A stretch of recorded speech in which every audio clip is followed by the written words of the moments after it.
my name is Monica and I'll be your OET trainer for today. If you're looking for the correct answer choice, then you can skip right ahead towards the end of this video where we are actually mentioning the correct answer. But if you are a student who's preparing for the OET reading exam and want to learn how we get to the right answer using the right technique, then you should keep watching the entire video. So let's start.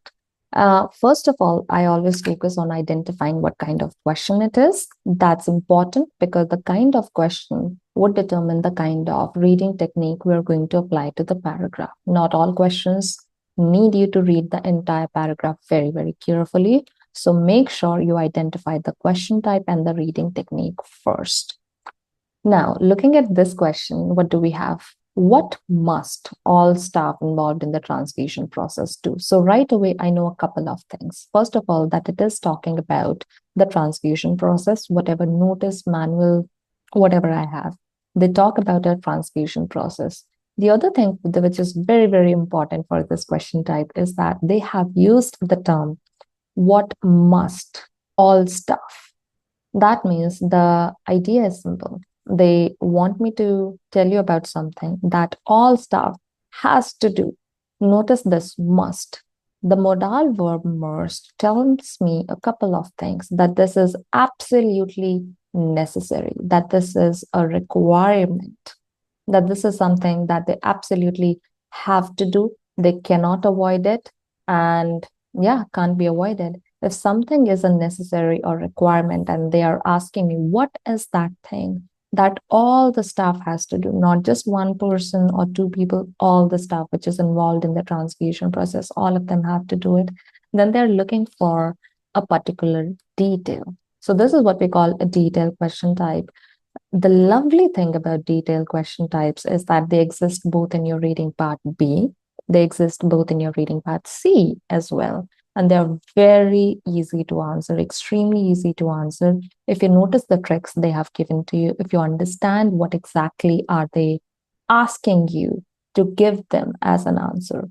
And there is some task that all the staff which is involved in this process that they have to do.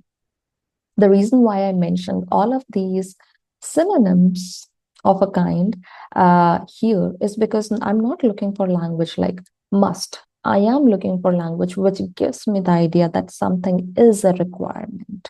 So any sentence which doesn't tell me what all the staff absolutely has to do, then that particular answer option or that particular sentence is not helpful for me. So in order to answer this question, I would be looking at specific areas.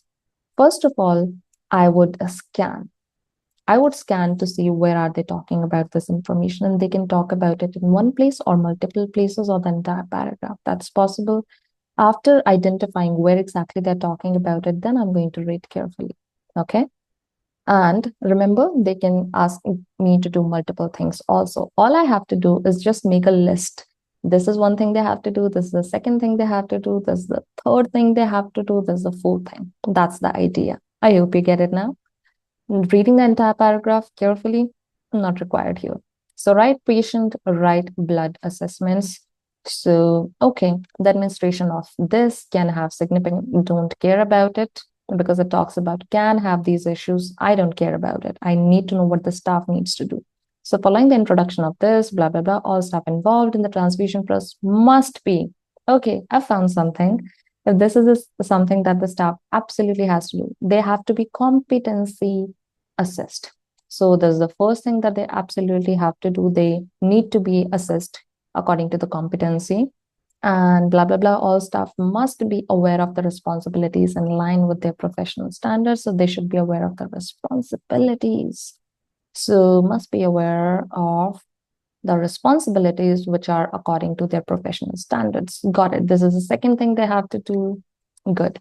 Must ensure. So this is also something that they absolutely have to do. The part in the transfusion, their competency assessment is updated every 3 years. So they're talking about the competency assessment one more time. So that's important because they're repeating this information, but they're talking about it being updated every 3 years. So make sure that it is updated, right?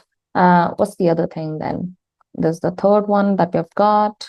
Sure. Responsible for mandatory training. So all staff are ensuring that they attend the mandatory training identified for their roles. Okay, ensuring, making sure that this happens, this absolutely has to happen. So we're getting the same idea. Attend the mandatory training identified for their roles. Sure. Relevant training courses, don't care about it. Right. So I've got 4 things. Number one is that they should be competency assessed. There's a second idea that their competency assessment should be updated every 3 years. I am looking at details. It's a detailed question. The third thing I've got is that they should know what their responsibilities are according to their role, and they should attend the mandatory training. These are the 4 ideas. Very simple. Now, what do I have? So all the staff involved in the transfusion process must check that their existing training is still valid. When they're talking about this sentence, competency assessment is updated every 3 years. So must ensure, they should make sure that if they take part in this, this is still valid, this is updated every 3 years. Not too happy. I am in doubt. Still valid, that means, do they still have the validity? Do they need to update it? I think I can understand it, but not too sure about it. I'm allowed to be confused, okay? Going back to the next answer choice, all the staff must attend a course to learn about new procedures. Found it. This little part has nothing to do with our paragraph. New procedure. No, they haven't talked about learning any new procedures. And let me tell you, a lot of students are going to think that this is the correct answer. Why? Because they're going to look at answer option B and they're going to say that, ma'am, look at this area about attending a course. They're asking us to attend a course, attend the mandatory training here. It is mandatory, so it is very, very important for every staff. And they have mentioned all staff here also, the mandatory training here also. But what they haven't talked about is learning about new procedures. Nothing about new procedures is mentioned. So some students, because of this, might think that this is the right answer. But I found what is wrong with this. I know with 100% certainty that this is not correct. So I've eliminated this answer option. That's great. Now, let's look at C. All the staff must read a document that explains changes. Changes is simply me saying there are some updates, there are some new procedures, perhaps, maybe. It's essentially talking about the same thing as B was talking about.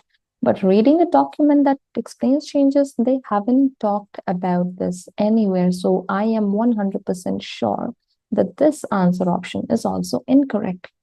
I am clearly sure that B and C are 100% wrong. 100% certainty, correct? Because I have right in front of me the 4 things they're supposed to do, have to do.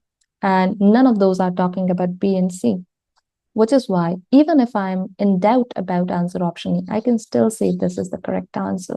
And this is what I tell my students always, that if you have 3 answer choices, one is an answer choice which says something in German. You don't know what it is. You don't have any idea what it means. But B answer option is something that you can read and understand, and you can also identify that it is wrong. If you can identify very clearly that 2 answer options are wrong, the other one, which you don't even understand, will end up becoming the right answer, because you know for a fact that this is wrong. And if it is wrong, this happens to be the right answer then. Yeah. But notice that if a student was actually looking for the correct answer right away, and if I had showed them answer option E and I'd asked them point blank, is this the correct answer? The student would be really confused. Even if you gave me this answer option, I would have said, listen, I need to look at the other answer choices first so that I can eliminate and be more confident about choosing an answer option. I will never, ever select an answer option without actually eliminating the other answer options. That's the idea. Learn elimination, learn to love elimination. You don't have to love your answer choice though. So if you like the video so far and you would like me to keep making more such videos, like, share, and subscribe to this channel, and let me know what kinds of videos you would like me to make next.